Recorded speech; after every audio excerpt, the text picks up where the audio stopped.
আসসালামু আলাইকুম। হামলা মামলা আজকের বিষয় না, যুগ যুগ ধরে এই হামলা মামলা রাজনীতিবিদের উপর হচ্ছে এবং জনগণের উপর হচ্ছে। আজকে ওসমান হাদির উপর হামলা মানে কি? আমার দেশের জনগণের উপর হামলা।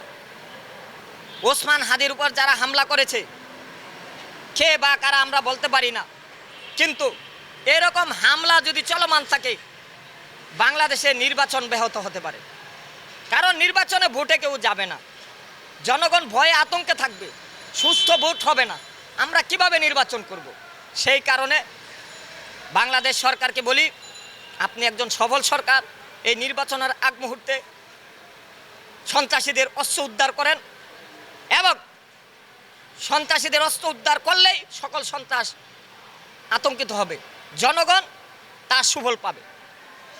যেখানে অস্ত্র আছে সেখানে তো সন্ত্রাস থাকবেই। বাংলাদেশ থেকে অস্ত্র উদ্ধার করেন এবং দেশটাকে রক্ষা করেন, তারপরে নির্বাচন দেন। হাদির উপর হামলা মানে এই পল্টনের এই ৮ আসনের সকল নাগরিকের উপর হামলা। আমিও কিন্তু একজন এমপি পদপ্রার্থী এই ৮ আসনের, আমি কিন্তু ভাইরাল আরও বেশি, আমি কিন্তু মাঠে নামি নাই, কারণ আমার উপরে হামলা হতে পারে যে কোনো টাইমে, আমি বুঝে ফেলেছি। কিন্তু হাদি বুঝে শুনে তারপরে গেছে মিছিল করার জন্য, সাহস বেশি। তো এখন কথা হইলো যে এভাবে হামলা চললে, এটা হামলাটা বিশেষ করে রাজনৈতিক হামলা রাজনৈতিকভাবে হয়। বিভিন্ন রাজনৈতিক দল বড় বড় রাজনৈতিক দল সহ্য করতে পারছে না হাদিকে, কারণ হাদি যদি এমপি ইলেকশন করে পাশ করে ফেলায় তাদের হিংসা লাগে না, সেই কারণে বিভিন্ন রাজনৈতিক দলের আশ্রয়বস্ত থাকতে পারে। আমি মনে করি যারা আমাকে হুমকি দেয় তারাই আবার হাদিকে হুমকি দেয়, যারা আমাকে হুমকি দেয় তারা বিভিন্ন স্বতন্ত্র প্রার্থীকে হুমকি দেয়, তাদের মোবাইলের মাধ্যমে ট্র্যাকিং করে এইসব সন্ত্রাসীদের অপতৎপরতার বিরুদ্ধে কাদের কোখানে অস্ত্র আছে সব উদ্ধার করতে হবে। আমি মনে করি যে হামলা হয় পরে কিন্তু ধরা পড়ে। আমার জনগণকে বলি যে আপনারা কার জন্য রক্ত দিবেন? বিএনপি আওয়ামী লীগ কোনো দলের জন্য? যখন ধরা খাইবেন, গুলি করে মারা যাইবেন, তখন কিন্তু দল আসবে না। তাই বলি এই দল মত নির্বিশেষে সবাই সুস্থ জীবনের কামনা করবেন। কারো হাতে অস্ত্র থাকলে অস্ত্র স্বইচ্ছায় সরকারের কাছে জমা দেন।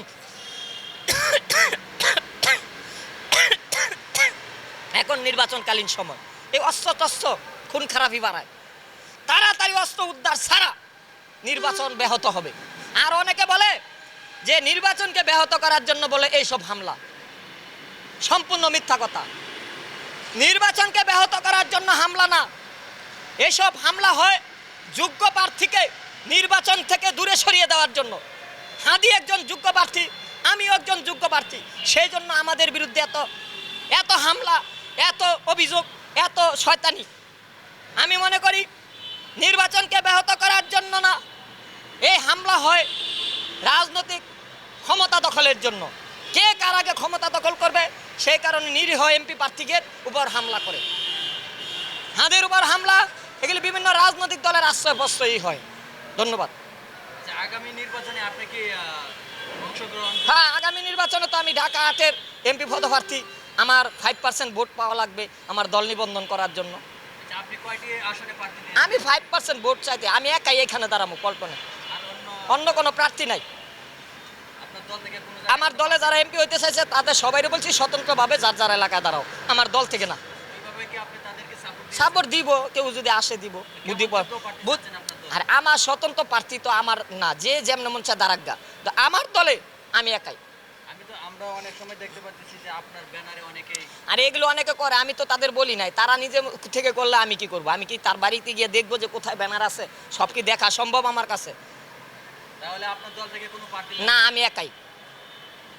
এইখান থেকে পল্টন হাদির এই আসন থেকে আমার 5% ভোট দরকার। এমপি হওয়ার জন্য তো বলি নাই, আমার 5% ভোট দরকার যাতে আমি আমার দলটাকে নিবন্ধন করাইতে পারি। আমরা তো দেখতে পাচ্ছি যে প্রবাস থেকে অনেকে আপনার জন্য এমপি, অনেকে অনেক কথা বলে, এগুলো বলতে তো কম বলে না, বলতে তো মানুষ অনেকই বলবে, আমিও তো অনেকই বলবো, কিন্তু প্রচার করার জন্য অনেকে যদি ইচ্ছা আপনার দলে যোগ দিতে। না না, এখন এগুলো নাই, আমি একাই আছি। আপনি নেবেন না? নিবন্ধন নাই, দল নিবন্ধন করাইবো পরের বার। নিবন্ধনের জন্য হ্যাঁ, নিবন্ধনের পরে, হ্যাঁ আগে করছি, নিবন্ধনের পরে তারপরে দেখা যাবে দল শক্তিশালী করবো কিনা। ঠিক আছে, নিবন্ধনের জন্য কি আপনি আবেদন হ্যাঁ কয়েকবার করছি, এখন আর করি না। এখন দেখি যে যে আইন, এই আইনে আমার নিবন্ধন পাবো না, অবৈধ আইন। এই অবৈধ আইন পরিবর্তন ছাড়া আমার দল নিবন্ধন হবে না। 124টা অফিস লাগে, আমি অফিস পাবো কোথায়? এখন পর্যন্ত আপনি একটি না না, আমার দুইটা অফিস হয়েছে এখন আমার বাড়িতে। আমার বাড়িতে 2 রুম 2টা অফিস।